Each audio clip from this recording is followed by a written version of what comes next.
Le siège fantôme du Camp Nou Antoine, un passionné du FC Barcelone, n'avait jamais manqué un match au Camp Nou depuis plus de 10 ans. Son siège, de numéro 14 rangée 32, était son sanctuaire. Chaque soir de match, il s'asseyait là, vêtu du maillot blaugrana, vivant chaque instant avec une intensité rare. Mais une chose l'intriguait depuis quelque temps.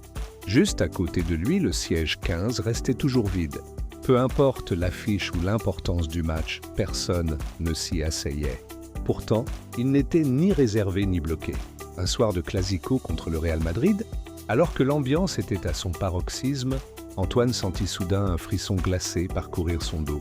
Il tourna lentement la tête vers le siège 15 et vit une écharpe du Barça posée dessus. Elle n'y était pas au début du match. Pris d'un étrange pressentiment, il interrogea un vieil abonné assis derrière lui. Celui-ci blêmit et murmura « Ce siège appartenait à un supporter fidèle, comme toi.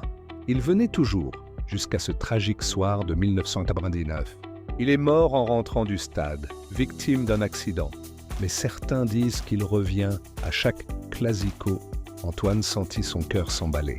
Une brise glaciale lui caressa le cou. Tremblant, il osa effleurer l'écharpe, et un souffle imperceptible résonna à son oreille. « Força Barça !» Le coup de sifflet final retentit.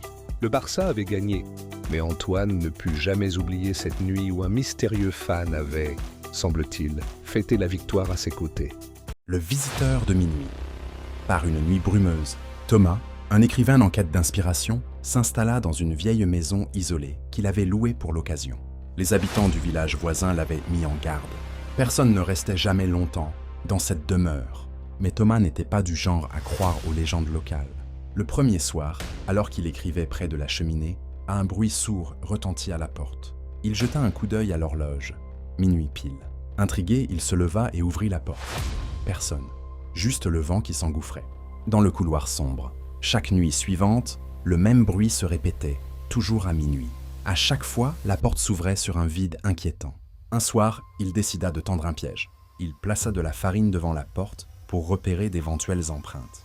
À minuit, le bruit retentit à nouveau. Il ouvrit la porte d'un geste brusque. Toujours personne.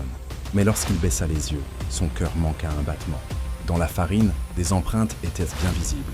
Mais elles n'allaient que dans un seul sens, de l'intérieur vers l'extérieur. Thomas quitta la maison au petit matin sans jamais se retourner.